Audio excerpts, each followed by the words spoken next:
The sky shatters open. Rain hammers down in endless torrents, rivers explode from their banks, and seas climb higher than the tallest mountains. Whole worlds vanish beneath walls of water. You can almost hear the screams carried away by the storm, the silence that follows when only the ocean remains. Across every land, from ancient deserts to distant islands, survivors whispered of this same night, the night the earth drowned. The air grows heavier than night itself. You can almost feel it pressing down, a weight that lingers on the skin. In the distance, clouds gather, bruised and swollen, their edges glowing faintly with silent lightning. The wind changes its voice, no longer playful, but low and steady, as if carrying a warning from far beyond the horizon. Leaves rattle in uneasy rhythm, and the animals, sensing something you cannot name, fall quiet all at once. Imagine an ancient village, long before writing, long before cities. Fires flicker uncertainly against the darkness, shadows trembling on stone walls. Elders look to the sky and find no comfort there. The stars are hidden, veiled behind a thickening shroud, and the moon, pale and powerless, seems to retreat. The people huddle closer together, not speaking, for words would only make real the fear that grows within. They do not know the scale of what is coming, but they feel it, the way you might sense the tremor of a storm in your bones. The first drops fall, heavy and deliberate, drumming on roofs of reed and clay. Each one a signal, each one a promise. Then the wind rises, sharper now, carrying with it the scent of wet earth and something deeper, the smell of change. Across the lowlands, rivers strain at their banks, restless and swollen. The earth remembers, and through that memory, so do we. It is in this hush before the deluge, in this breathless pause where the world itself seems to wait, that humanity first learned what it means to fear the waters. And though thousands of years have passed, though countless generations have come and gone, that moment of dread, of skies collapsing, of rivers breaking free, still stirs within us, whispering across the centuries. Across the tapestry of human memory, a single pattern returns again and again, whether carved into clay tablets, sung in desert chants, whispered beside mountain fires, or painted onto bark and stone, the story is the same. Once, long ago, the waters rose. The flood came, swallowing forests, mountains, and the works of humankind, leaving only fragments of survival behind. In Mesopotamia, the scribes of Uruk wrote of Utnapishtim and his ark. In the valleys of the Ganges, sages told of Manu, carried to safety by a sacred fish. Among the highlands of the Andes, the Inca remembered Viracocha cleansing the earth with water before shaping it anew. In every hemisphere, in every tongue, there are echoes of the same voice, the voice of the flood. These were not cultures that shared ships or scrolls. They were separated by vast oceans, by mountain chains, by centuries of silence. And yet, when they spoke of beginnings and endings, of humanity nearly lost, they described a deluge so overwhelming that it erased the world they knew. It is as if humanity itself carries a memory older than writing, older than civilization, a memory of drowning skies and restless seas. There is wonder in this repetition, a kind of soft astonishment. How could the same story find a home in deserts and in rainforests, on distant islands and frozen plains? Were these tales born in isolation, shaped by the universal fear of water's power? Or do they all point back to a single cataclysm, one forgotten event that imprinted itself on the human soul, retold in myth because it could not be forgotten? Imagine for a moment that these voices are not separate, that the shepherd on the plains of Sumer, the fisherman along the coasts of India, the priest in a Mesoamerican temple, and the elder of an Australian clan were all remembering the same night of terror, the same rising tide that reshaped the world. What if their stories are fragments of a single memory, scattered like shards of pottery across the continents? Scholars often remind us that floods are common, that rivers overflow, that storms destroy villages. They say myths are born of countless smaller disasters, stitched together by imagination. And yet, there is something too vast, too unified about this chorus of waters. It is not the memory of a single broken levee or a wandering storm. It is the memory of the earth itself trembling, the seas defying their boundaries, the sky pouring down in fury. When you lean into the silence of these myths, you can almost hear the undercurrent they share, the cadence of survival, of loss, of awe at forces too great to resist. They do not merely describe local tragedies, they speak of a world reset, a curtain drawn across the stage of history, a catastrophe so profound that it became etched into the collective soul of humankind. If this is true, if behind the poetry of myth lies the echo of a single forgotten cataclysm, then every flood story is not just a warning, but a memory. A memory of the night when the waters rose beyond imagining, and perhaps even now the earth is still whispering about it, waiting for us to listen. The first rain fell softly, almost tender, as if heaven itself was sighing. But then the sky opened, and the world was no longer the same. For 40 days and 40 nights, according to the ancient scriptures, the waters poured without ceasing. The ground dissolved into rivers, valleys became seas, and mountains shrank beneath the weight of unending rain. In that relentless darkness, there was only one refuge, a vessel of wood, vast and improbable, built by a man who listened when the rest of the world turned deaf. The story of Noah, recorded in the book of Genesis, carries with it a sacred gravity. It speaks not only of a flood, but of obedience, of faith, and of survival against a wrath that spared almost nothing. Animals in pairs shuffled into the ark's belly, the last remnant of a vanishing world. Families clutched one another as the waters lifted them into an ocean with no shore. And above it all, the ark drifted, a fragile wooden cradle holding the memory of life itself. This is not just a tale of destruction, it is a story of covenant, of a rainbow stretched across the heavens as a promise that such a flood would not come again. For those who told it, and for those who heard it, the story of Noah was more than myth. It was both a warning and a reassurance, a reminder of fragility and of divine watchfulness. It is a story that lingers, still spoken in temples and whispered in households, carrying with it the solemn rhythm of sacred memory. Long before Genesis was etched into parchment, the scribes of Mesopotamia pressed their stories into clay. Among the broken tablets, beneath the dust of centuries, lies a tale whose voice feels eerily familiar. It is the Epic of Gilgamesh, one of humanity's oldest surviving works of literature, and within it, a flood story that echoes almost note for note the one told of Noah. In this ancient epic, Gilgamesh, the restless king, journeys to find wisdom and immortality. Along his path, he meets Utnapishtim, a man who alone survived a deluge that erased the world. Utnapishtim tells him of the gods' decision to cleanse the earth. He describes the warning he received, the command to build a great vessel, and the gathering of animals, seeds, and family within its shelter. Then came the waters, violent, consuming, swallowing the land until nothing remained but endless sea. The ship drifted for days upon days until it rested at last upon a distant mountain. There, Utnapishtim released a bird, watching for its return as a sign that the land was reborn. If you listen closely, the parallels to Noah's Ark are unmistakable. The divine warning, the ark, the animals, the ceaseless rains, the mountain of refuge, and the release of birds into the air. And yet these words were carved into tablets more than 1,000 years before the Hebrew scriptures.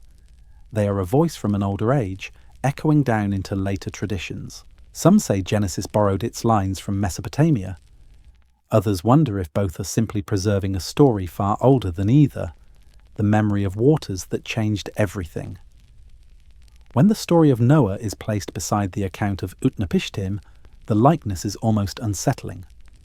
Two cultures, separated by language and tradition, speaking of the same ark-shaped refuge, the same rains that refused to end, the same mountaintop where the vessel came to rest. Both tales even send birds into the open air, searching for signs of dry land. The rhythm is so alike that it feels less like coincidence and more like a memory told in two dialects of the same voice. Some scholars argue that the Hebrew writers living in Mesopotamia during the Babylonian exile adopted and reshaped the older flood story, giving it a new frame of meaning within their faith. Others believe the similarities point to something deeper, that both peoples inherited an echo of a disaster so vast it refused to fade from memory. The clay tablets and the parchment scrolls, though divided by centuries, may be preserving a single event remembered through different lenses. And yet, beyond the arguments of origin and influence, there lingers a quieter thought. What does it mean that two of humanity's most enduring texts both chose to anchor their teachings in a flood? Perhaps it was because nothing conveys the fragility of existence more powerfully than water unbound. Perhaps it was because the memory of drowning lands lived on in whispers, too profound to be lost. Whether borrowed, shared, or inherited, these stories remind us that long before history began, the waters had already written their lesson across the human soul. If reflections like these speak to you, I invite you to subscribe and journey with us through more forgotten worlds. And as you listen tonight, where are you tuning in from? Let us know in the comments. It's always a wonder to see how far these echoes travel. In the fertile valleys of the Indian subcontinent, where rivers twist and overflow with the weight of monsoon rains, a different version of the flood is told, one preserved in the sacred texts of Hindu tradition.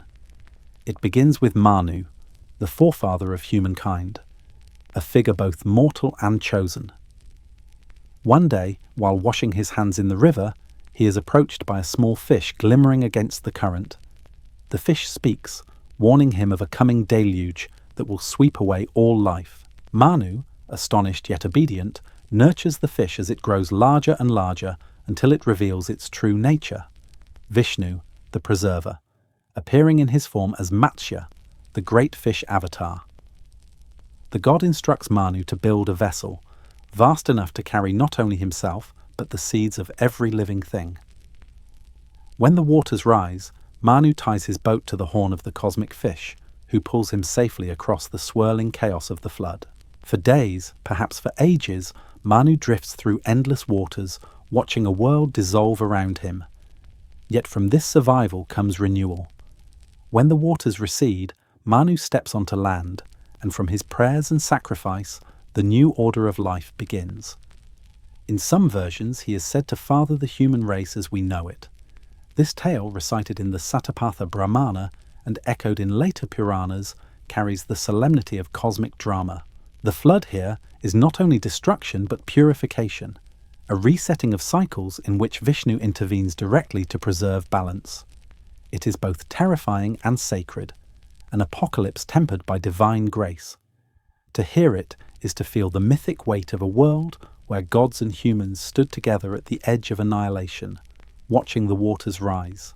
In the vast sweep of Chinese legend, where dynasties rise and fall like the tides of the Yellow River, there is the story of a flood so great it threatened to erase all order. The ancient texts speak of waters that raged across the land, drowning villages, silting fields, turning fertile valleys into desolate seas. It was not a flood of days or weeks, but one that endured for generations, a catastrophe that tested the endurance of a people and the ingenuity of their leaders. At the centre of this tale stands Yu the Great, remembered as both hero and founder. Unlike Noah or Manu, Yu is not simply a survivor. He does not escape the flood, he confronts it. Where others had tried to dam the waters and failed, Yu studied their flow, carving channels and digging canals, guiding the rivers into paths that would eventually tame their fury. For years he wandered the land, scarred and worn, until the floods receded and stability returned. His success brought not only survival, but legitimacy, marking the dawn of the Xia dynasty, the first dynasty in the long memory of China. The myth of Yu is more than a tale of engineering. It reflects the resilience of a civilization bound to the rhythm of rivers. The Yellow and Yangtze, both life-giving and destructive, demanded reverence and vigilance. The flood in this telling becomes less a single apocalyptic event and more a trial of perseverance, a cosmic test that forged order out of chaos. While gods intervene in some traditions, here it is human determination, allied with wisdom, that bends catastrophe into foundation. To this day, Yu the Great is honoured not only as a king, but as a symbol of endurance, a reminder that even when waters seem unstoppable, Humanity's strength lies in patience, adaptation, and the will to endure until the flood itself grows weary. When we look across the vast expanse of Asia, from the mountains of Tibet to the islands of Japan, we find that the memory of the flood is not confined to one valley or one people. In the Himalayas, stories speak of villages swallowed whole, with survivors climbing to the highest peaks, clutching what little they could carry. In Southeast Asia, oral traditions recall waters that rose without warning, forcing communities to flee into caves and high forests, where they etched their memories into rock walls. Even in Japan, chronicles describe floods sent by the gods to cleanse and remake the land, cycles of destruction and renewal that mirror the cosmic rhythm found elsewhere in the world. These stories do not always name their survivors or gods in the same way, yet they resonate with a shared cadence. Manu's ark, Yu's canals, the Himalayan shepherd's escape, all are variations on the same theme: humanity facing waters that seem determined to erase them. It is a recognition that water is both gift and peril, life-giver and destroyer, shaping civilizations as much as it threatens them.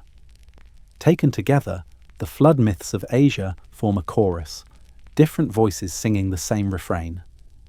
They remind us that across deserts, rivers, and coasts, ancient peoples carried with them an understanding that the world could change in an instant, that the rivers and seas could rise against them. And in their stories they preserved not only fear, but resilience. An acknowledgement that what is lost may give way to what is reborn. It is a calm realization, spoken softly across the centuries. The flood is not only memory, it is inheritance. Far across the oceans, in the high plateaus and dense jungles of Mesoamerica, the people of the Maya and the Aztec carried their own visions of the flood. For them, the world was not fixed, but cyclical, created and destroyed in great ages, each one ending in fire, wind, or water. And when they spoke of the waters, their voices carried the weight of cosmic awe, as if the universe itself had turned its face against humankind. The Aztec told of the 4 suns, ages of the world that had passed before their own. In one of these, the gods allowed the seas to swell and the skies to collapse in rain, drowning the earth in a fury of water.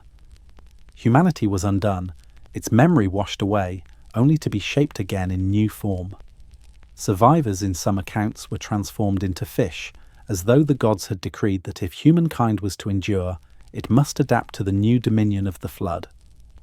Among the Maya, too, the Popol Vuh speaks of creation and destruction. In one cycle, the gods made men of wood, hollow and ungrateful, who forgot their makers. To cleanse this mistake, a flood was sent. The waters rose and consumed the wooden men, their bodies scattered and dissolved, their voices silenced. From this destruction came renewal, as new humans were later fashioned of maize, sacred corn, the food of life. For the Maya, the flood was not merely punishment, it was correction, a reset that made way for the true people to emerge.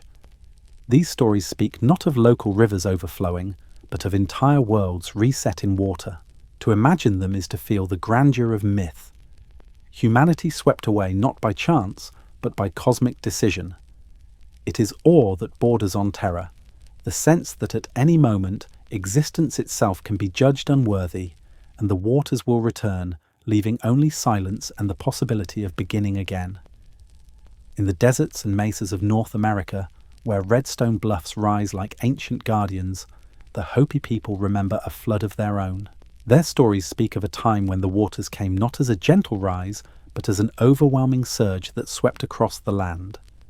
Humanity, unprepared and scattered, faced the drowning of the world. Yet in this telling, survival was not found in an ark upon the waves, but in refuge below the earth. According to the Hopi, their ancestors were guided by spiritual helpers into caverns deep within the ground. These caves, cool and silent, became sanctuaries as the waters raged above.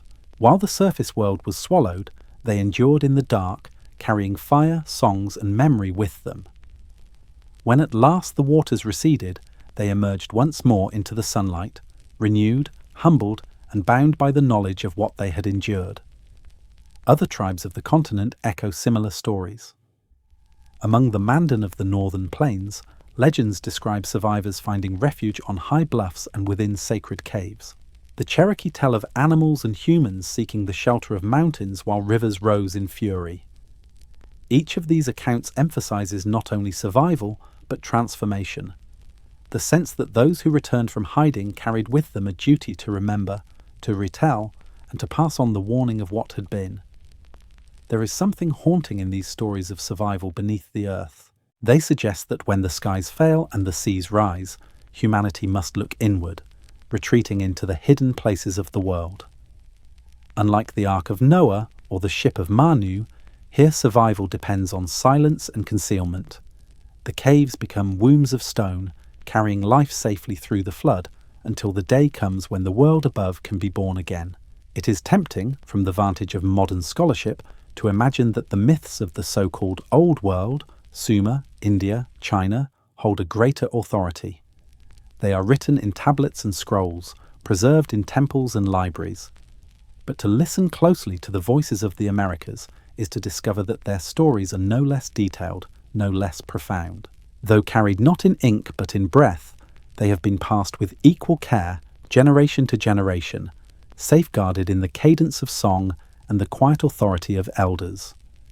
The Hopi account of caverns beneath the earth is as intricate as any written epic.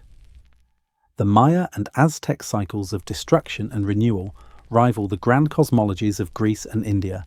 From Alaska to Patagonia, tribes speak with precision, of waters rising to the height of mountains, of birds sent out to test the air, of chosen survivors warned by dreams or spirits.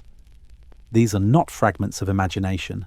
They are coherent, layered narratives, woven into ritual and identity. To honor them is to recognize that the human memory of catastrophe did not belong only to the cradles of early writing. Across the Americas, it lived in chants, in petroglyphs carved into canyon walls, in stories spoken under starlight. The form may differ, but the substance is the same, a memory of waters without mercy and of the fragile endurance that allowed humanity to continue. When set beside the myths of Mesopotamia or the scriptures of the Levant, these indigenous traditions stand not in shadow but in resonance. They remind us that the flood was not the heritage of one people, but of all peoples. A chorus of voices from every corner of the earth, telling us, again and again, that the world once drowned, and we are here only because some survived to remember. Far to the south, where red deserts stretch to meet vast coasts, the Aboriginal peoples of Australia carry stories as old as any written text. They call them Dreamtime, the sacred weaving of myth, law, and memory. Within these stories, the flood returns once more, not as an abstract metaphor, but as an event that reshaped the very contours of the land. Some tell of ancestors who watched the sea rise and swallow plains where their people once hunted. Hills that had been familiar gathering places became islands. Valleys where fires once burned now lay hidden beneath waves. The spirits of those lands, the songs tied to their rivers and stones, were not forgotten. They were carried into memory, sung in ceremonial chants to remind each new generation of the world that once existed before the waters claimed it. Archaeologists, listening with care, have noted how some of these tales align with real landscapes now submerged. Stories from the Kimberley region describe islands that, 10,000 years ago, were indeed dry ground before post-Ice Age seas rose to cover them.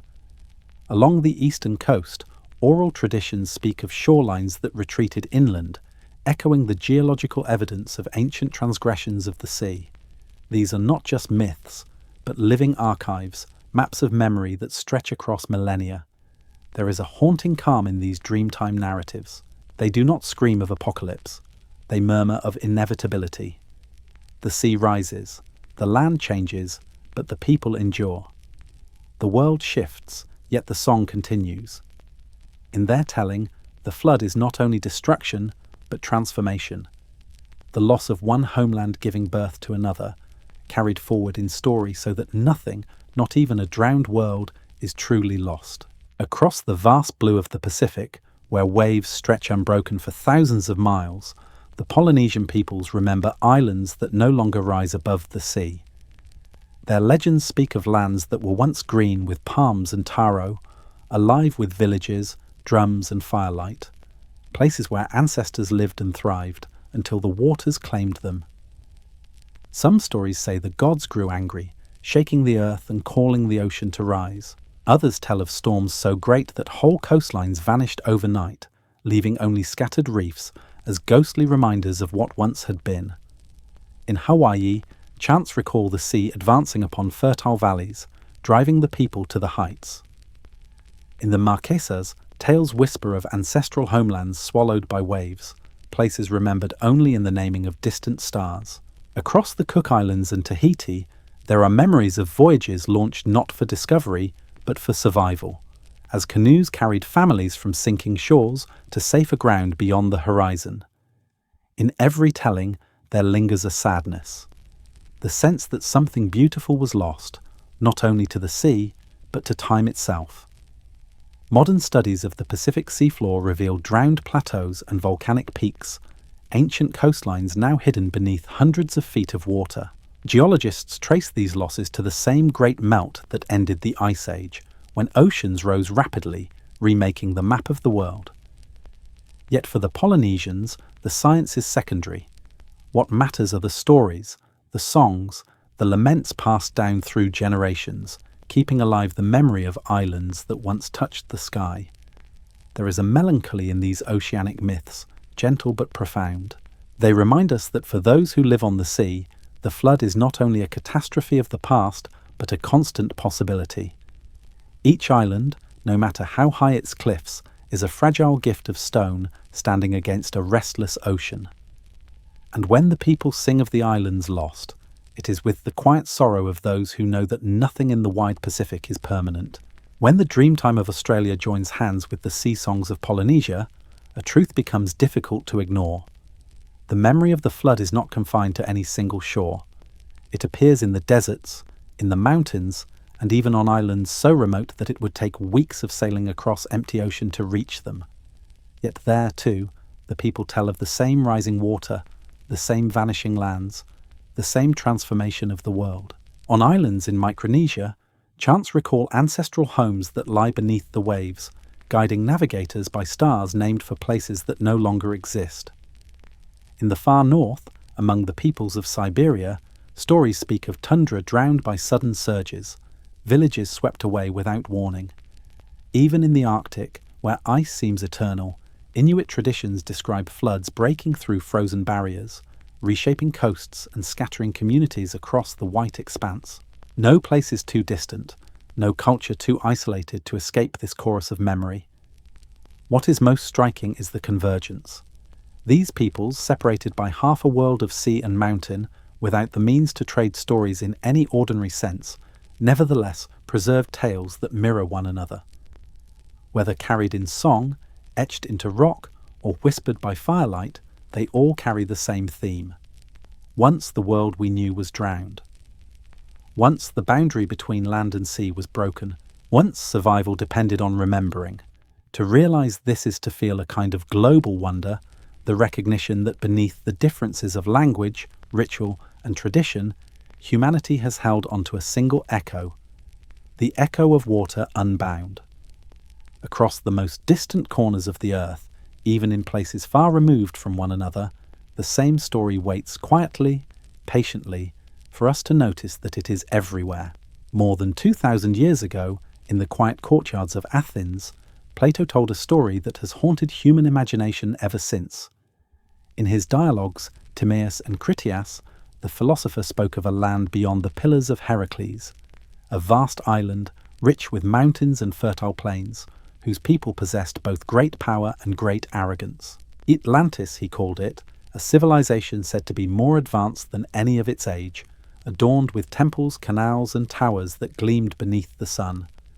According to Plato, the Atlanteans once thrived in harmony, blessed by the gods, until pride and ambition corroded their virtue.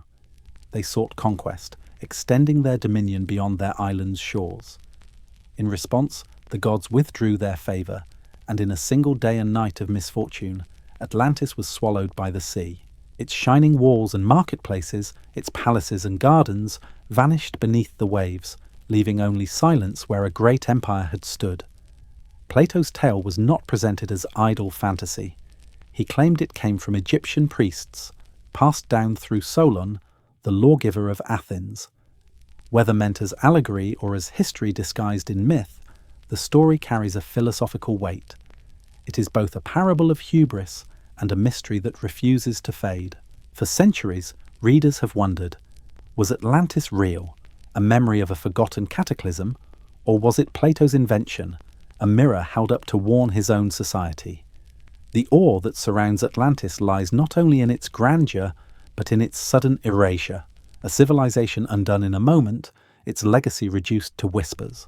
And in that awe is the question that keeps us listening. What if the philosopher was remembering, not imagining? What if, hidden within Plato's tale, lies the echo of a flood that truly once was? When the story of Atlantis is held beside the great flood myths of the world, the parallels glimmer like reflections across still water. Plato speaks of an island kingdom destroyed in a single day and night of disaster, swallowed by the sea. And we recall Noah's 40 days of rain, Manu's voyage guided by Vishnu, Utnapishtim's vessel drifting to the mountain's peak. Though separated by oceans and centuries, each tale describes a world overturned by water, a civilization or an age swept away without trace. The Atlanteans, said to be mighty yet corrupted by pride, echo the men of wood in the Maya tradition. Imperfect beings erased by the flood so that a truer humanity could emerge. Their sudden punishment recalls the divine judgment in Genesis, where only the righteous were saved. Even Yu the Great's endless struggle to tame the rivers of China carries within it the shadow of lands that might once have drowned, as Atlantis did, beneath the weight of unstoppable waters. There is a suspicious closeness in these themes. The hubris of humankind, the wrath of higher powers, the cleansing waters, and the fragile survival that follows. Atlantis may be told with the Polish of philosophy, while the Hopi recount survival in caverns and the Polynesians remember islands gone beneath the tide. Yet the structure, the shape of the memory, is remarkably alike. It is as though different cultures are not merely inventing similar stories, but preserving fragments of the same catastrophe, adapted to their own landscapes and beliefs. If so, Atlantis is not alone. It is but one voice in a worldwide chorus, another thread in the tapestry of waterborne destruction. The tale of a vanished city under the waves is not unique, it is universal, and that universality whispers that perhaps behind the myths lies something more, not separate accidents of imagination, but the dim recollection of a single forgotten flood. Perhaps then, Atlantis is less a lost kingdom and more a symbol, a vessel in which human memory has stored its greatest fear. Across continents, cultures speak of floods that destroyed not only homes but entire worlds. Plato gave this memory a name, a geography, and a philosophy, but the essence is the same as in the chants of the Hopi, the verses of the Rig Veda, and the glyphs carved by the Maya. All tell of waters rising, of civilizations undone, of survivors who carried the story forward. If we accept this view, Atlantis becomes not a singular place, but a universal archetype. Its gleaming temples and sudden downfall mirror what countless societies remembered in their own ways. The name may be Greek, but the memory belongs to everyone. It is humanity's way of pointing back to an age when the seas did not respect their boundaries, when mountains themselves seemed to kneel before the flood. Atlantis, in this sense, is the story of the flood distilled, the world's grief given shape. To think of it this way is to soften the search for literal ruins beneath the waves, and instead listen to what the myth has always been saying, that the flood was real, that it was vast, and that it left scars not only in the earth but in the human soul. Atlantis may never be found in stone, but it is already found in story, carried in whispers that stretch from Plato's dialogues to the oral traditions of islands, deserts, and high plains. And so, whether Atlantis stood as an island empire or not may be less important than what it represents. The shared inheritance of a memory so profound it demanded to be retold, reshaped, and remembered across time. In its calm speculation, the myth reminds us that humanity, wherever it dwelled, once looked upon the waters and understood how fragile the world can be. When the last ice age loosened its grip, the world was reshaped not only in myth, but in stone. Vast glaciers that had blanketed the northern continents began to retreat, their frozen walls melting into torrents that coursed toward the sea. Slowly, then suddenly, coastlines shifted. What had once been fertile plains became seabeds. What had once been peninsulas turned into islands. The geological record carries these changes in quiet testimony, written not in words, but in sediments and shorelines. Core samples pulled from the ocean floor reveal ancient beaches now hundreds of feet beneath the waves, layers of sand that speak of shorelines long drowned. Along the eastern seaboard of North America, scientists have traced the outline of river valleys that once flowed across land now swallowed by the Atlantic. In northern Europe, Doggerland, a rich lowland that connected Britain to the continent, lies submerged beneath the North Sea, its traces mapped by sonar, its bones and tools retrieved by trawlers. Each discovery confirms what myth has long whispered. The sea once rose far beyond memory, claiming lands that were once walked by our ancestors. Even in the Pacific, where coral reefs grow like time-laden calendars, growth rings reveal sudden shifts in sea level, abrupt steps upward rather than gentle slopes. Such evidence suggests that water did not rise in a slow, predictable march, but in pulses, surges powerful enough to redraw the map within a human lifetime. Entire communities, entire cultures, may have watched their horizons vanish beneath the advancing tide. The calmness of the scientific record hides the violence of the event. To see a chart of rising sea levels is to see only a line ascending. But behind that line are forests drowned, valleys erased, stories lost. The Earth remembers in its strata, its drowned coastlines, its reefs and its cores. And when we listen to these silent witnesses, they speak the same language as the myths. Once the waters rose, and the world was not the same again. The sea did not rise in silence. It rose in great surges, moments of sudden violence that geologists call meltwater pulses. One of the most dramatic, Meltwater Pulse 1A, lifted oceans by more than 20 meters in the span of a few centuries, a blink in geological time, but long enough for human eyes to witness coastlines retreating and rivers widening into estuaries. Later came Meltwater Pulse 1B, a surge linked to the mysterious Younger Dryas, a period when the planet, having warmed, abruptly plunged back into glacial cold before lurching again into warmth. The rhythm of ice and water was chaotic, uneven, and devastating. In Greenland's ice cores, the story is clear. Trapped bubbles of ancient air record abrupt shifts in temperature, some within the span of a single human lifetime. The Younger Dryas, beginning around 12,900 years ago, saw a sudden cooling that lasted over a millennium, only to end just as suddenly around 11,600 years ago, a date hauntingly close to Plato's account of Atlantis' fall. As the ice destabilized, vast lakes dammed by glaciers burst forth, sending floods roaring into the oceans. The seas swelled, reshaping continents, swallowing valleys, and forcing early peoples to move again and again to higher ground. Imagine watching the shoreline vanish within your own generation, fields where your grandparents planted now resting beneath salt water. To live in such a time was to feel the earth itself unstable, the climate turning like a wheel too fast to predict. It was not a distant, slow transformation, but a catastrophe lived, felt, and remembered. And if the memory of this tumult was carried forward into myth, it would explain why flood stories around the world resonate with such urgency, such fear, such detail. They may not be exaggerations at all, but echoes of times when oceans rose like living things and ice surrendered its grip in violent floods. When the sediment cores and coral records are placed alongside the stories told by ancient peoples, the lines begin to converge. Science describes pulses of meltwater, sudden rises in sea level, and abrupt climate swings. Myth speaks of floods that came without warning, of worlds drowned and reborn. At first glance, these seem to belong to separate realms, the cold data of geology and the warm breath of oral tradition. Yet when they are read together, they appear to tell the same story in two dialects of human memory. The Dreamtime of Australia recalls coasts swallowed by advancing seas. Modern bathymetry confirms that those very plains disappeared beneath the waves 10,000 years ago. The Black Sea, once a freshwater lake, was inundated by the Mediterranean around 7,000 years ago, an event remembered in local traditions of a great flood. Doggerland, the lost land of northern Europe, lingers not only in sonar maps, but in Norse myths of drowned fields and gods who fought to restrain the sea. Even Plato's Atlantis, with its date curiously close to the Younger Dryas meltwater pulses, may be another expression of this same memory.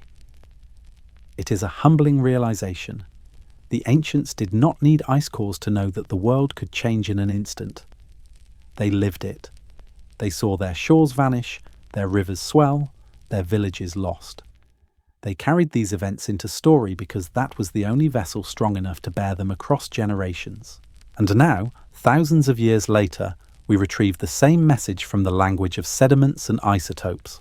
Together, the myths and the science form a bridge across time, reminding us that the Earth keeps its own records, some written in stone, some whispered in story, all pointing to a truth too great to ignore. Once the waters rose and humanity endured by remembering.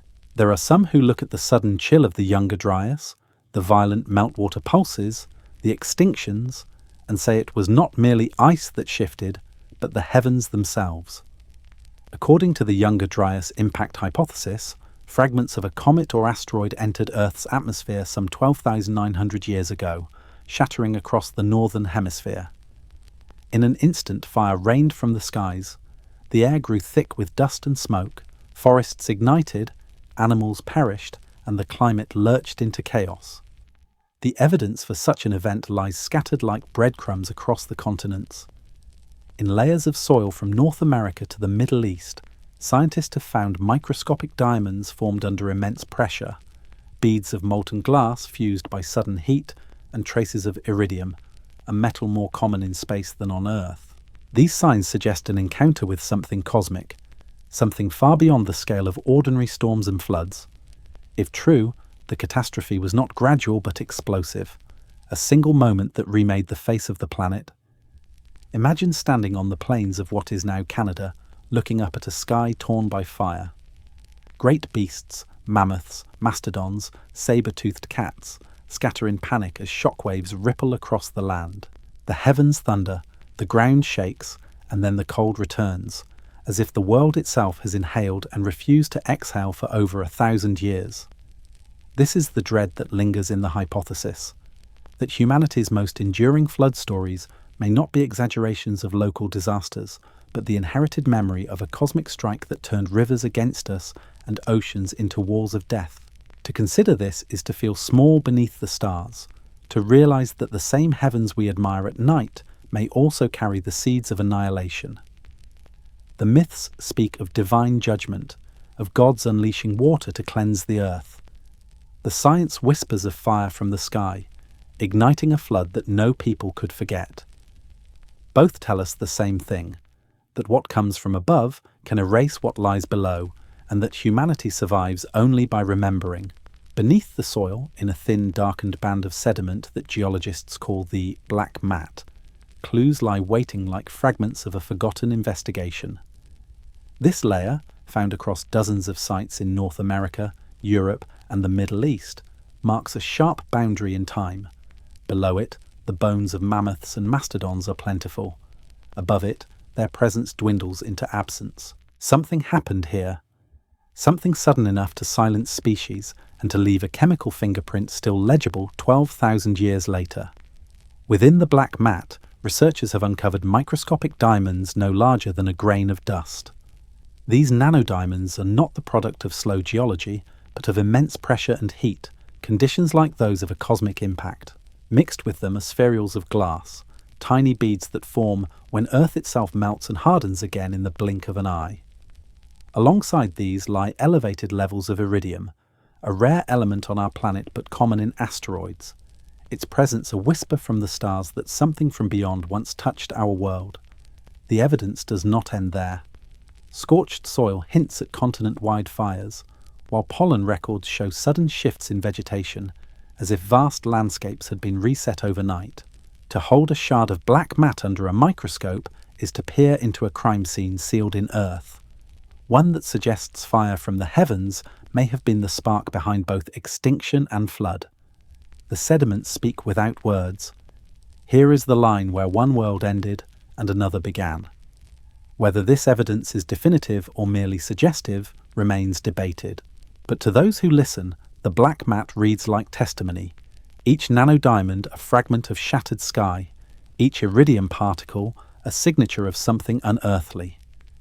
Together, they invite us to look upward in quiet unease and to wonder if the myths of waters unleashed might truly begin with fire falling from the stars. If the Younger Dryas impact hypothesis is true, then the countless flood stories scattered across the world may share not only a theme, but a cause. Imagine it. A comet breaks apart in the sky, its fragments striking the ice sheets of North America. Glaciers fracture, meltwater rushes into the oceans, rivers rise beyond their banks, and storms pour down with a fury that endures for generations. The seas do not rise gently. They leap forward, swallowing valleys, drowning forests, reshaping coasts in the span of a single human memory. To the people who witnessed it, it must have felt as if the entire earth was collapsing beneath the weight of water. And so they remembered. They told their children and their children's children. They carved it into tablets, recited it in chants, wove it into ritual dances and myths of gods displeased. Noah's Ark, Manu's boat, Utnapishtim's vessel, the Hopi's caverns, the Polynesian islands lost to the sea. Each may be a shard of that original disaster, a single story refracted into many tongues. They are not separate floods but one flood, retold in the colours of each culture, shaped to fit each landscape, yet pointing always back to a single wound in time. There is a quiet revelation in this possibility. The myths are not coincidences, nor are they exaggerations of minor events. They are the world's way of remembering an apocalypse so great that it threatened to erase humanity itself. And if we accept that memory can be carried not only in DNA, but in story, then these myths are the truest archive we have. An oral geology, preserving in language what sediments preserve in stone. The comet, the ice, the waters. Together they became the memory of a flood, a memory we still carry, murmured in every culture, across every shore. High on a barren hill in southeastern Turkey, beneath layers of soil and time, stands Gobekli Tepe, a circle of immense stone pillars older than the pyramids, older than writing itself. Carved with animals, symbols, and shapes whose meaning we still struggle to grasp, the site has puzzled archaeologists since its discovery. How could people, still hunters more than farmers, have gathered the knowledge, labour and vision to raise such monumental stones 12,000 years ago? Some see Gobekli Tepe as the first temple, a sanctuary where scattered tribes met in ritual. Others suggest something more haunting, that these circles were raised by survivors of a world undone, a memorial to what had been lost in the flood. The carvings of vultures, serpents, and strange celestial forms may not be random decoration, but records. Coded memories of fire from the sky and waters that remade the earth.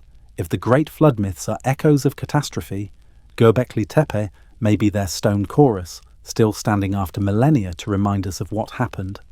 Consider the timing. Radiocarbon dates place Gobekli Tepe's construction at the very end of the Younger Dryas, when climates were swinging violently, when seas were still rising from the melt of glaciers. If ever there was a moment to remember, to carve into stone what the world should not forget, it was then. The pillars, arranged in circles, resemble watchful guardians, each one taller than a man, each one bearing silent witness. They do not speak, yet their presence feels deliberate, like voices pressed into silence yet refusing to fade. There is an archaic awe in standing before these stones. They suggest that long before the written word, humanity found ways to encode memory into matter, to turn grief and survival into architecture. Whether temple or monument, Gobekli Tepe endures as a reminder. Something happened, something vast enough to demand commemoration, and in its shadow, we are left to wonder if these stones are the first history book, one that tells us, without words, of the flood that came before. Imagine the scattered survivors, standing amid landscapes forever altered. Forests drowned, rivers widened into seas, hunting grounds erased beneath the tide. What they had seen was too great for words alone, and so they sought other vessels for memory. Some carved signs into stone, spirals, animals, stars, patterns meant not only to honour the spirits, but to remind future generations of what had once come to pass. Others carried the story in breath and song, binding it to ritual so that it could not be forgotten, even as centuries turned to millennia. In Anatolia, the stone circles of Gobekli Tepe may have been one such vessel, but across the world, echoes are found elsewhere. In the Andes, stones etched with waves and fish lie far above the sea, as if placed to declare what the waters had done.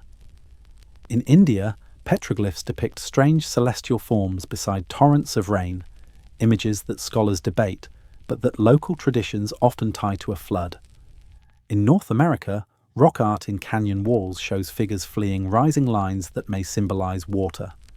Each of these sites carries with it the reverent mystery of memory encoded into matter, not simply art, but testimony. Yet alongside the stones, the stories endured.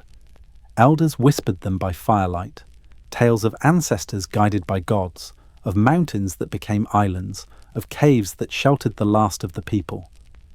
These myths were not ornamental, they were instruction, memory compressed into story form, so that when waters threatened again, the people would remember what to do, where to flee, how to endure.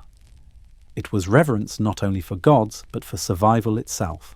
There is something deeply mysterious in this dual archive, stone and story. One endures in silence, the other in the human voice. Together they preserve what might otherwise have been erased. To stand before these ancient carvings, or to listen to these oral traditions, is to feel the weight of gratitude, the reverence of a people who knew they had been spared, and who understood that survival meant carrying forward the memory of what the waters had done. How many lifetimes does a memory survive? A father tells his son of the waters that rose. The son, in turn, tells his daughter. Across centuries, the story drifts, reshaped but never erased, passed like a flame from one hand to another. 10 generations become 100, and still the fire burns, dimmed or brightened by retelling, but alive. Could it be that the myths we recite today are the faint glow of that same fire? The lived recollections of ancestors who once watched the world drown? Anthropologists speak of cultural memory, the way oral traditions can preserve events for thousands of years if bound tightly to ritual and identity. Aboriginal stories of coasts swallowed by the sea have been dated against geological evidence and found to describe real landscapes lost more than 7 millennia ago.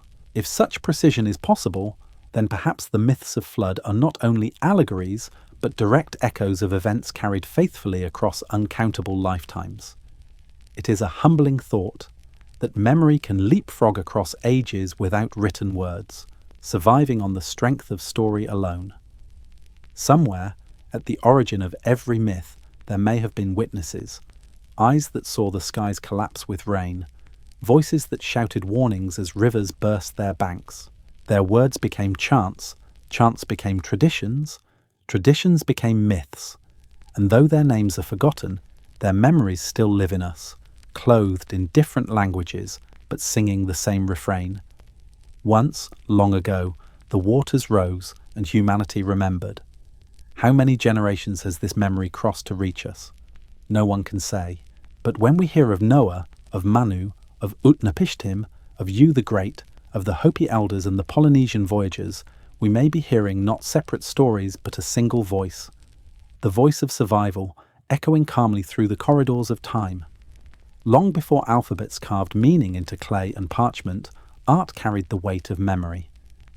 Across the world, images etched, painted, and carved into stone seem to speak of the flood in languages older than words.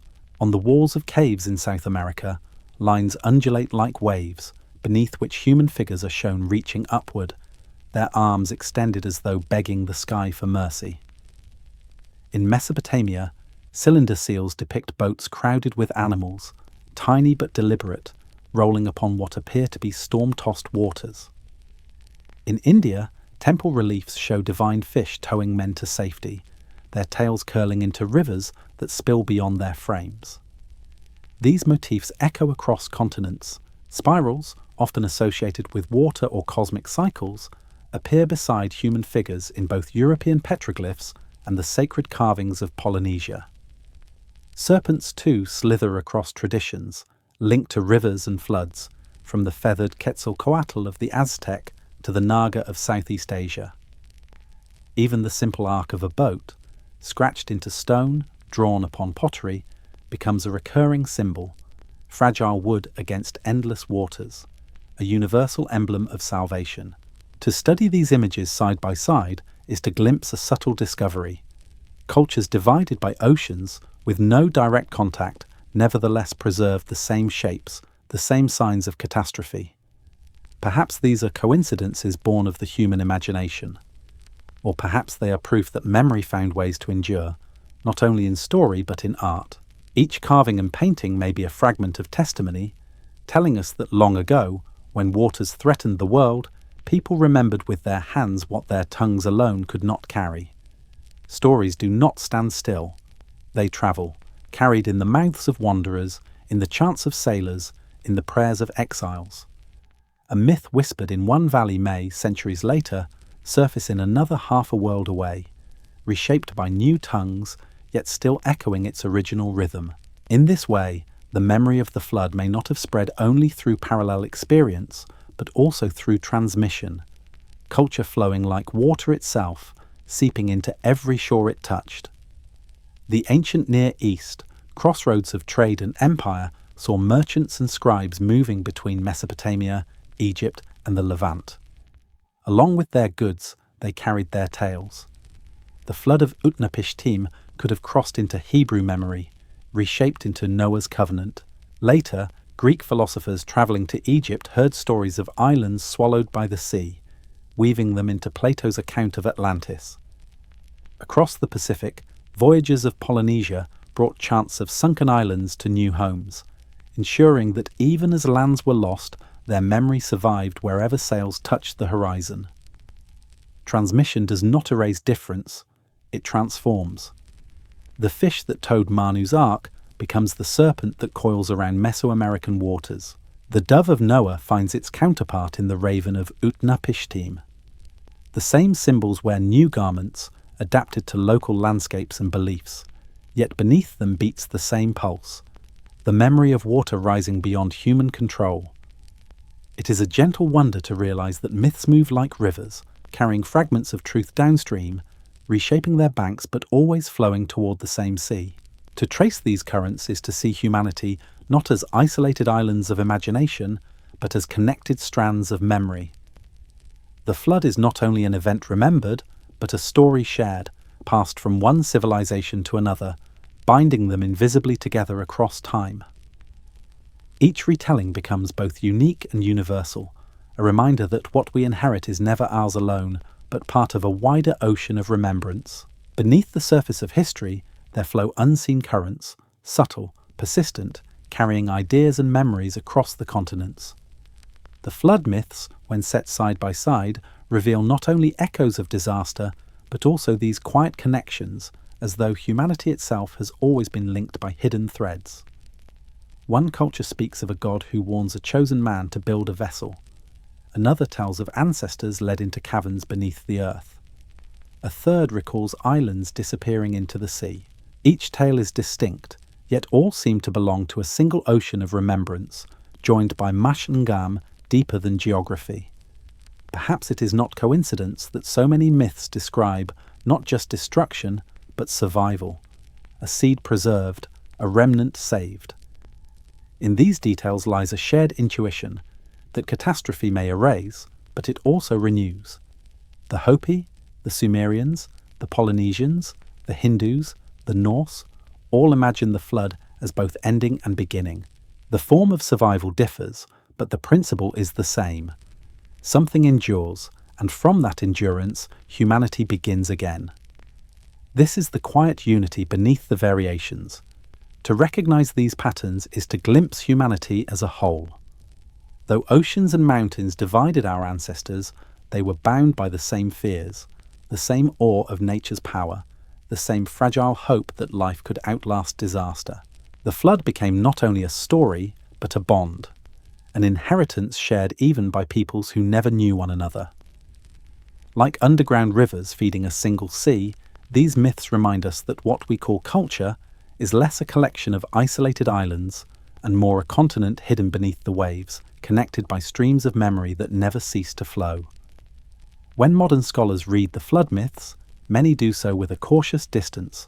To them, these are stories, poetic, symbolic, perhaps born of local disasters, but not to be taken as history. Within the halls of academia, myth is often placed firmly in the realm of metaphor. The idea that these tales might encode real memories of global cataclysm is met not with curiosity, but with skepticism, even dismissal. It is as if to blur the boundary between story and science would endanger the foundations of both. There are reasons for this restraint. Archaeology and geology demand evidence, datable strata, measurable changes, artifacts that can be held in the hand. Myths, by their nature, are fluid. They shift with each retelling, carry embellishments, absorb local colour. To elevate them to the level of scientific testimony feels, to many, like bending method to fit desire. And so, official narratives often separate the two. Geology explains sea level rise, anthropology explains myth-making, and never the twain shall meet. Yet beneath this boundary lies a quiet tension, because the parallels are too many, the details too precise, for dismissal to fully satisfy. Stories from continents apart describe not just water, but vessels, warnings, survivors, birds sent into the air, mountains emerging from the flood. Scholars may argue coincidence, but coincidence repeated on every shore begins to sound like something else. Still, to suggest myth as evidence is to invite controversy, and many prefer silence to risk. This suppression is not always sinister. It is often the product of caution, of disciplines guarding their borders. Yet it can feel, to those outside the academy, like a refusal to see what is plain. That myth and science may be speaking in harmony, telling us the same story in different tongues. And so the flood remains divided, a mystery half acknowledged, geology on one side, myth on the other, with an invisible wall raised between them. Beyond the caution of method and the boundaries of discipline lies a more unsettling possibility, that some truths are not merely overlooked, but deliberately set aside. Throughout history, knowledge has often been shaped not only by discovery, but by control, by what is permitted to be spoken, recorded, or believed. Could it be that the flood myths, with their hints of a shared cataclysm, have been quietly resisted because they unsettle the story we prefer to tell about ourselves? Consider how official histories emphasize gradual progress. The slow rise from hunter-gatherer bands to farming villages, from farming to cities, from cities to empires. The idea that a single global catastrophe may have erased a chapter of humanity complicates this tidy ascent. It suggests that we are not the first to stand on the edge of civilization, but perhaps the heirs of something forgotten, something drowned. Such a thought rattles the neat shelves of chronology, demanding a re-evaluation of what is myth and what is memory. There are whispers, too, of evidence set aside. Ancient maps hinting at coastlines beneath ice, anomalous artifacts buried in strata too old for current timelines. Whether misinterpretations or inconvenient finds, they are often dismissed quickly, removed from discussion, placed into footnotes or fringe journals. To those who suspect suppression, this pattern feels less like error and more like design. The quiet hand of authority, guiding attention away from questions too disruptive to answer. Of course, there is no single council that decrees what may be believed. The shaping of knowledge is subtler than that. A web of funding, peer review, institutional inertia.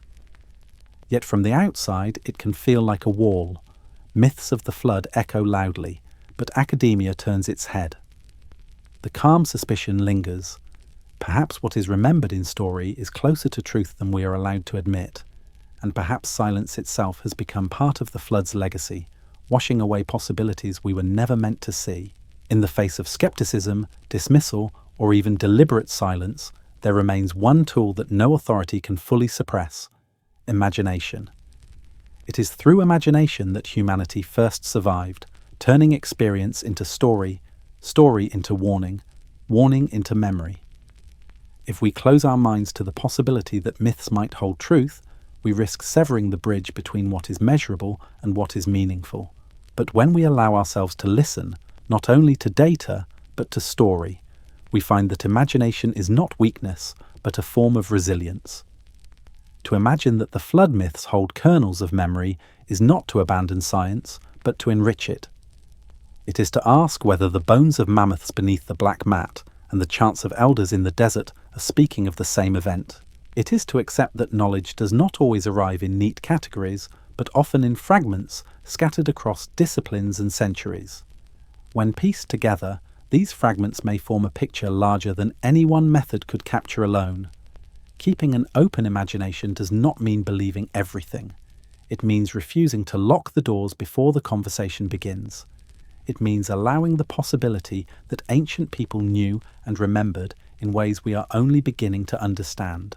The flood myths, whether divine parable or encoded testimony, are invitations to wonder, to ask, with quiet humility, what we might have forgotten and what remains waiting to be rediscovered.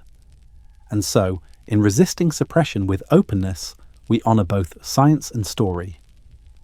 We acknowledge that the earth records its history in stone and ice, but also in the voices of those who came before us. To hold imagination open is to keep memory alive, ensuring that when the next discovery is made, we are ready to recognise it.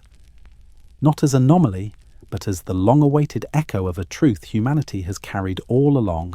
In the quiet chambers of universities and research institutes, myths are often treated as symbols rather than records. To many scientists, stories of floods and gods and boats are not memories of real events, but metaphors woven to explain the human condition. They are allegories of morality, tales of rebirth, or reflections of seasonal cycles dressed in divine imagery. Within this framework, Noah's Ark is seen less as a vessel and more as a moral parable. Manu's rescue by Vishnu becomes an allegory of cosmic preservation. Utnapishtim's story in Gilgamesh is interpreted as a meditation on mortality and fate. Anthropologists suggest that floods are universal symbols because water is universally feared and revered. Rivers bring life, but also destruction. Seas provide food, but also swallow sailors whole. To these scholars, it is natural that cultures across the world would imagine great waters as the canvas for stories about endings and beginnings. The recurrence of flood myths is explained not by shared memory, but by shared psychology, humanity projecting its anxieties onto the natural element most capable of overwhelming it. This view carries with it a certain academic detachment. Myths are categorized, compared, indexed, placed into typologies.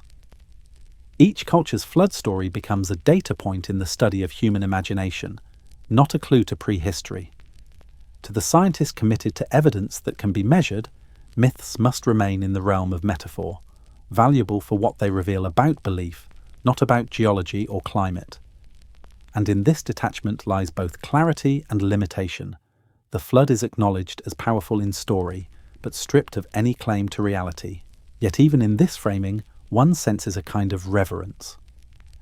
The very act of cataloguing flood myths acknowledges their persistence, their grip on human thought. The academic lens may reduce them to symbol, but it cannot erase the awe they inspire, nor explain why this particular metaphor has endured longer, travelled farther, and resonated deeper than almost any other in human history. And yet, while scholars speak of metaphor, the earth itself whispers in a different language.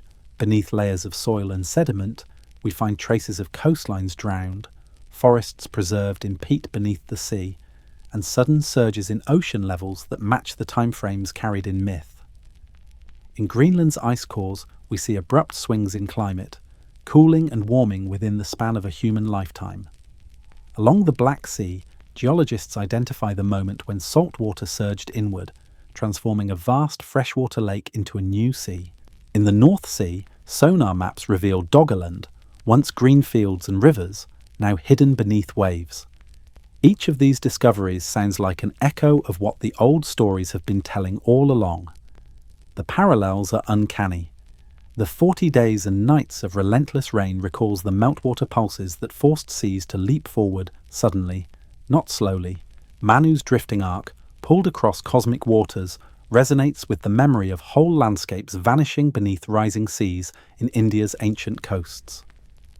Polynesian chants of islands swallowed align with seafloor evidence of volcanic peaks now hundreds of feet below the surface.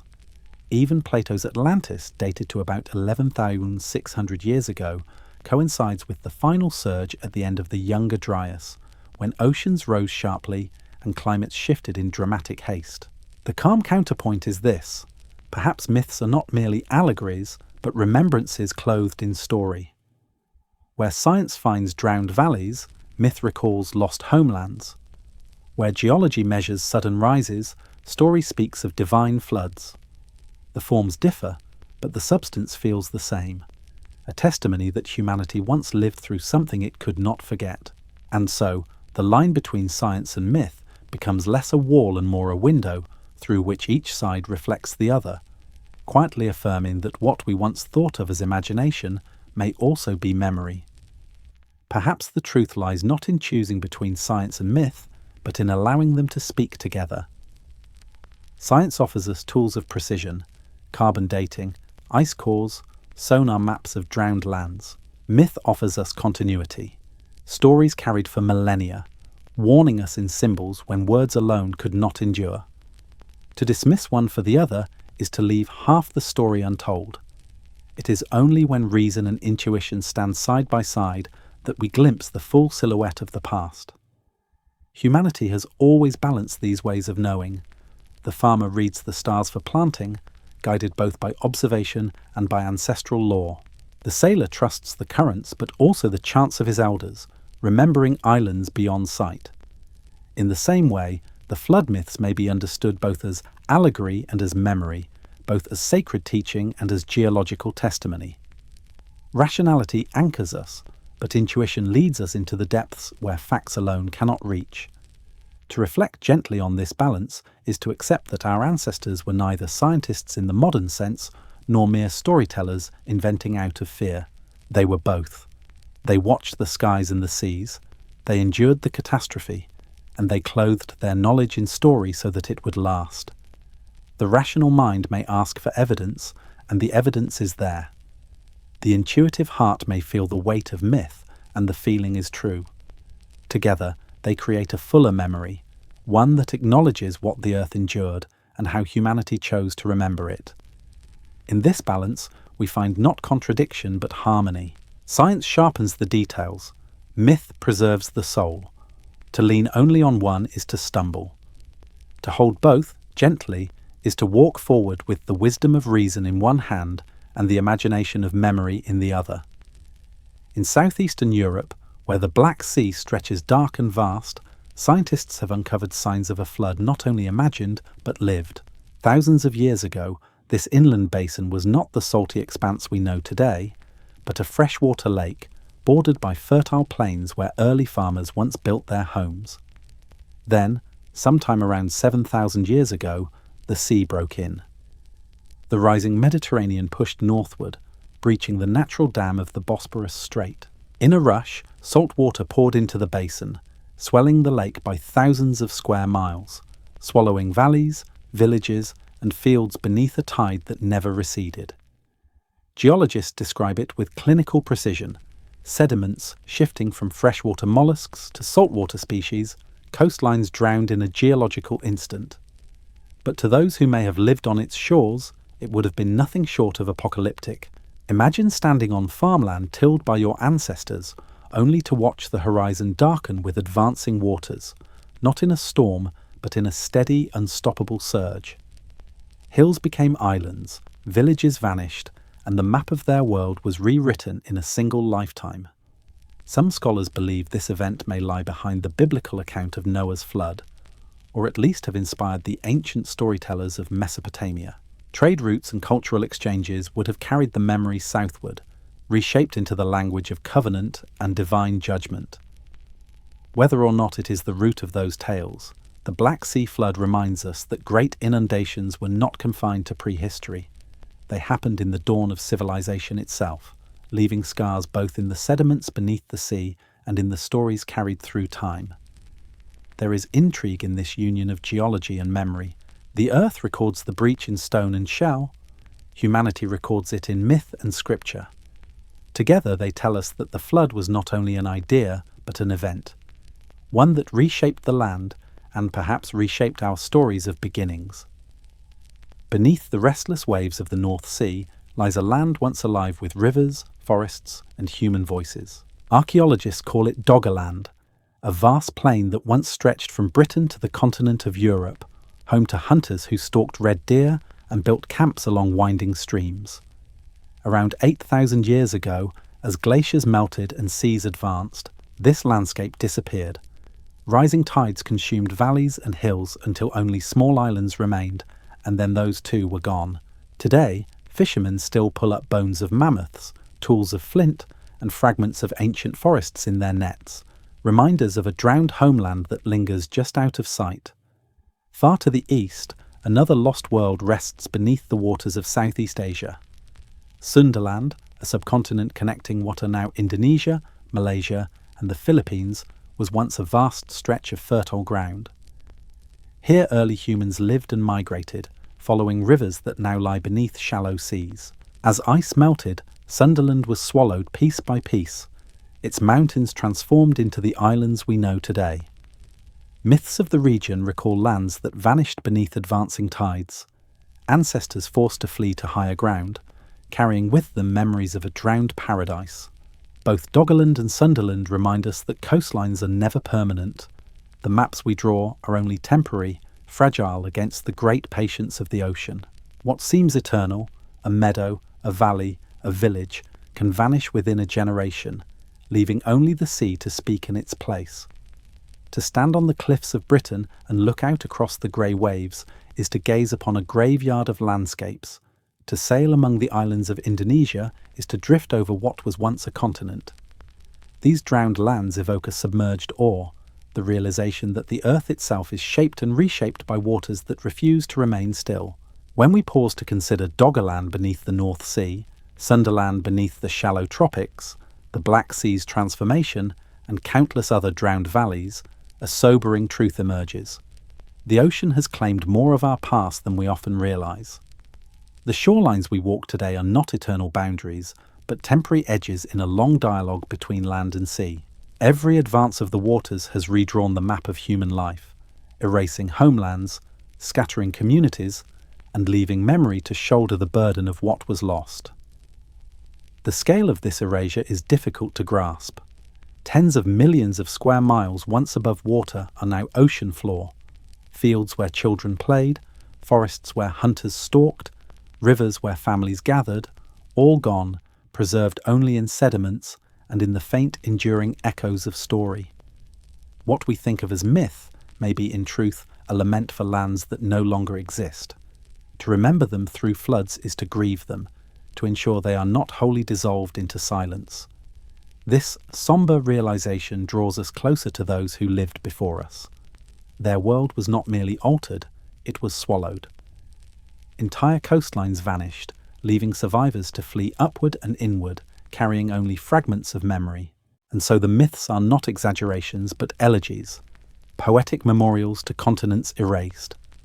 To listen to them is to hear humanity whisper across time. We once lived where the sea now rolls, and we remember. The waters have always been patient, always advancing, always retreating, yet never still.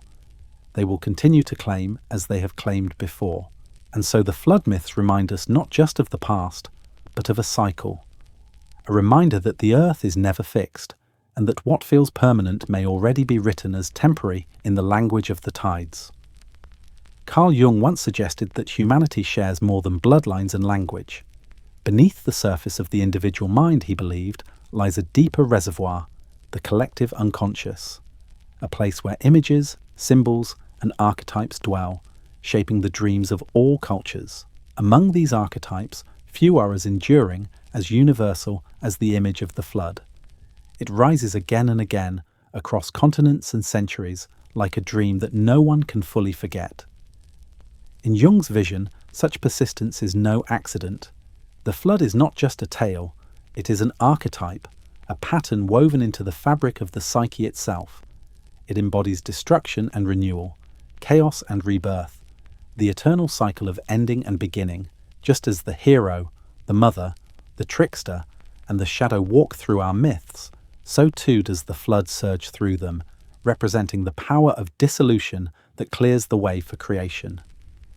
It is the dream of water unbound, carrying both terror and hope. When we hear the stories of Noah, Manu, Utnapishtim, or the Hopi caves, we are not only listening to history, we are encountering the flood as a psychic truth, a symbol that resonates in the unconscious of all people. Even if no single cataclysm had occurred, Jung might argue the flood would still appear, called forth by the shared human recognition that life is fragile, that order is temporary, and that renewal often comes only after destruction. There is a dreamlike quality in this idea, that myths are not merely records of events, but mirrors of the mind, that the waters rising in story also rise in the subconscious. To ponder this is to drift into speculation, that perhaps humanity's obsession with floods reflects not only memory, but the architecture of the soul itself, a truth encoded not in stone or sediment, but in dream. If Jung was right, then the flood does not belong only to Mesopotamia or to the Bible, not only to the Dreamtime or to the Popol Vuh. It belongs to all of us, an archetype surfacing wherever human beings imagine the forces larger than themselves. In the language of depth psychology, the flood is the archetype of cleansing, of dissolution, of the collapse of order so that a new cycle may begin. It is both an ending and an opening, terrifying and necessary, like the storm that clears the sky for dawn. What is striking is not simply that so many cultures tell flood stories, but that they use them in the same way, to explain renewal. The Aztec flood gave way to a new sun. Manu's flood allowed for a truer humanity to be born from maize. Noah's flood ended with a covenant, a new chance for life under divine promise. In every tradition, the waters erase what is corrupt or unfinished, leaving behind the seed of something more enduring. The flood is not only catastrophe, it is purification, and as such it functions as a global archetype, a symbol arising again and again, whether or not its literal origin was shared. There is awe in this realization, to think that without shared libraries, without contact across oceans, without written correspondence, cultures still arrived at the same story, not in detail, but in essence. As if the human mind, when searching for an image vast enough to carry the truth of destruction and rebirth, could only find one symbol strong enough: water rising without limit. The flood thus transcends geography and history. It is the archetype of human fragility and resilience, flowing quietly through every civilization like an underground river of meaning. And so when we listen to these stories, we may not only be listening to history, but to ourselves, to the psyche's own way of speaking, telling us that even in annihilation, there is possibility, and that every ending conceals the outline of a beginning. Perhaps the universality of flood stories is not only symbolic, nor only a record of events. Perhaps it is also a wound, carried invisibly in the psyche of humanity. When the seas rose and the skies poured down, when villages vanished and families were scattered, the terror was too great to be forgotten. Even after millennia, that memory may still echo in our subconscious, surfacing in dreams, myths, and rituals as a haunting calm reminder of what it means to stand against forces beyond control. Psychologists speak of cultural trauma, how events of devastation imprint themselves not only on survivors, but on the generations that follow. The flood, if it truly occurred, was not a local disaster, but a near-universal trauma. It may be that the fear of water, so deeply embedded in us, reflects this inheritance. Why do we dream of drowning? Why do so many cultures tell of wrathful seas, of tidal waves, of storms sent by gods? Perhaps because deep within, we still carry the echo of that ancestral fear. This does not mean we are forever bound by it. Trauma, even when buried in myth, can also teach resilience.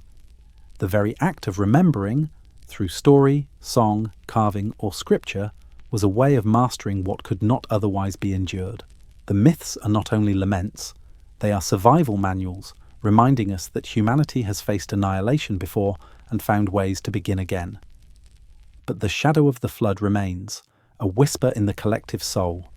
The world can drown, and we must be ready to rise with it. In this haunting calm lies both fear and strength. The flood is a scar, yes, but also a reminder that scars mean survival. To recognize this is to understand that beneath our stories lies a deeper current. That perhaps we are all still children of the waters, shaped by a catastrophe we do not remember with our minds, but cannot forget with our hearts. Even now, as satellites map the ocean floor and divers trace forgotten coastlines, discoveries continue to surface that seem to whisper of floods long remembered. Off the coast of India, near the city of Dwarka, ruins lie beneath the waves. Walls, streets and foundations scattered across the seabed, suggestive of a settlement swallowed by rising seas. In the Mediterranean, sonar scans have revealed structures near the shores of Greece and Turkey, where legends of vanished cities abound. In Japan's Yonaguni waters, colossal stone-like terraces rest beneath the surf, their straight lines and steps stirring endless debate. Are they nature's formations or the remnants of human hands lost to the sea? Off Cuba's coast, deep beneath the waves, explorers once reported geometric forms, vast blocks and patterns resembling avenues and pyramids resting on the ocean floor. Though contested, the very possibility teases the imagination. Could entire chapters of human history lie drowned, awaiting rediscovery? The sea hides its secrets well, but each new anomaly reminds us that much of our past remains beyond reach, submerged in silence. There is fresh intrigue in these finds. They do not prove the flood myths outright, but they refuse to dismiss them. Each sunken wall or buried road whispers of landscapes where people once lived, laughed and built, now hidden by the tides. They are pieces of a puzzle scattered across the world's oceans, inviting us to wonder what other cities, what other stories may still sleep beneath the waves. To gaze upon these discoveries is to feel the past reaching forward, suggesting that the myths may not be exaggerations at all, but memories of real places now drowned. The modern age, with its machines and science, may yet confirm what ancient voices have been telling us for millennia, that the world we know is only the latest surface drawn upon an older, deeper map, one written by the hands of water. What is most striking about these submerged ruins is how closely they mirror the stories passed down in myth. The temples beneath the waters of Dwarka recall the Hindu accounts of cities swallowed by the sea, homes of gods and kings lost to the waves. The terraces of Yonaguni bring to mind Japanese legends of Ryugujo, the palace beneath the ocean where otherworldly beings dwell. The rumours of stone avenues off Cuba echo whispers of Atlantis, a world-renowned city erased in a single night of water's wrath. Again and again, the physical hints beneath the waves seem to rhyme with the tales told by ancient voices. These alignments are not proof, but they are provocations. They leave us quietly astonished, for how could traditions across cultures preserve memories of cities claimed by the sea, only for our modern explorations to reveal structures resting in the very places those stories describe? To dismiss the parallels as coincidence feels increasingly hollow. Instead, it is as though the myths themselves had been carrying maps, waiting for us to listen closely enough to follow them. Consider how Indigenous stories in Australia describe shorelines receding, only for modern bathymetric maps to confirm drowned landscapes exactly where the songs had placed them. Or how the Black Sea flood aligns with tales told in nearby valleys of a great and sudden inundation. Again and again, the line between geology and mythology blurs, as though both are telling us the same history in different languages. The myths give us meaning, the science gives us measurement. Together, they give us truth. The astonishment lies not in any single discovery, but in their accumulation. Each submerged ruin, each matched detail, is another thread tying myth to memory. And in that quiet recognition, we begin to wonder if perhaps humanity's oldest stories have always been more than allegory. Perhaps they were testimonies waiting for us to rediscover the evidence hidden beneath the sea. As we listen to the echoes of ancient floods and gaze upon the ruins hidden beneath the sea, it is difficult not to feel their shadow stretching into the present.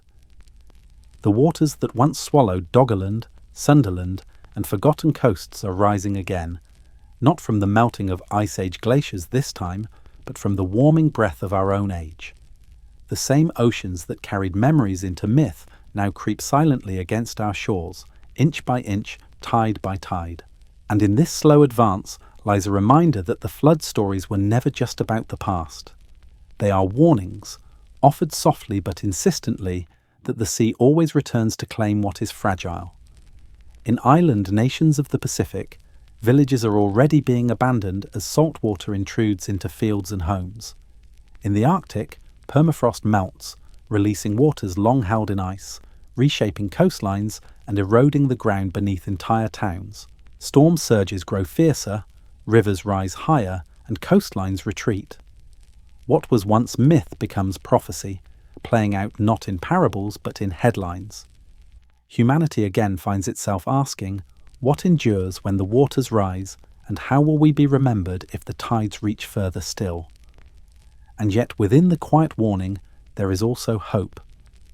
The flood myths tell us not only of destruction, but of survival, of people who found refuge, who rebuilt, who carried memory forward so that we might learn. They remind us that resilience is as much a part of our inheritance as vulnerability. If we listen, if we act with humility and foresight, perhaps we can ensure that our own age does not become merely another story of loss whispered to future generations. The gentle warning of the flood myths is clear. Water has erased worlds before, and it can do so again. But it also tells us that what survives, memory, community, the will to endure, can outlast even the greatest tide. The choice, as always, rests with us. The journey ends where it began, in silence, beneath the weight of water. Imagine once more the hush before the storm, the heavy air that presses down on skin, the trembling of fires against darkened skies. That same stillness that opened our story returns now to close it, a reminder that cycles never truly finish, they only turn. The waters that rose in myth and in memory have receded, but their echo remains, like the tide itself, advancing, retreating, always breathing in and out. We began with whispers of rain and clouds gathering, of ancestors staring into the unknown. Now we return to that image, but with new eyes. Having walked through the myths of continents, through the sediment of seas and the stones of vanished lands, we understand more clearly the hush they felt. Not only fear, but awe. Not only dread, but reverence. The silence before the flood is the same silence we carry within us. The quiet recognition that the world is fragile and that change can come without warning. The circle closes gently. The waters, once imagined as chaos and destruction, become also symbols of continuity. They remind us that life is shaped by endings and beginnings, by the lands we lose and the new shores we find. To return to the silence is to see it not as emptiness, but as the breath before renewal, the pause that cradles both memory and possibility. In the hush of water and stillness, we are reminded that we too are part of this cycle, inheritors of stories that began long before us and will flow long after. As the circle of memory closes, another question quietly rises. Will the flood return? The ancients spoke of waters that once ended their world, and their myths carried both the dread of repetition and the faith that renewal would follow. Today, as glaciers retreat again and seas advance across our coasts, we cannot help but feel the shadow of those stories lengthen toward us. The oceans that once claimed Doggerland and Sundaland, that poured into the Black Sea, that swallowed islands remembered in Polynesian chants, they are stirring once more, their patience measured not in centuries, but in tides. Perhaps the next flood will not come in a single night of catastrophe, but in a slow, creeping surge. The salt that poisons fields, the waves that reclaim shorelines, the storms that grow fiercer year by year. Or perhaps, as in the Younger Dryas, the earth will shift suddenly, and waters will leap forward faster than we can flee. Myths remind us that the difference between slow and sudden may matter little to those who live through it. To lose a homeland to the sea is to feel the same sorrow, whether in days or decades. there is a soft unease in this thought, not panic, but awareness. The flood myths are not simply the voices of the past. They are warnings carried forward, reminders that the waters have never finished their work. We are not apart from the cycle, but within it, heirs to both memory and vulnerability. And as we stand in the silence of our own age, we might ask, as our ancestors once did, how long before the tide rises again, and will we be ready to remember, to endure, to survive? And so we drift back into stillness, carrying with us the voices of floods remembered, of lands swallowed, of myths that echo across every shore. The circle is complete, from the hush before the waters to the silence that follows their retreat. What endures is not only fear, but memory, the quiet resilience of humanity, singing across time that even when the world was drowned, life found a way to begin again. Now let the weight of those stories settle gently, like silt sinking to the bottom of a calm sea. Let the rhythm of tides, advancing and retreating, rock you into rest. The waters that once swept across continents are far away tonight. What remains is only their whisper, carried softly through the ages, like a lullaby from the deep. You are safe here, listening, part of the unbroken chain that has remembered, endured, and continued. Drift now with these thoughts, as the stars above echo stories long forgotten. The sea keeps its secrets, but tonight it keeps you too. Good night.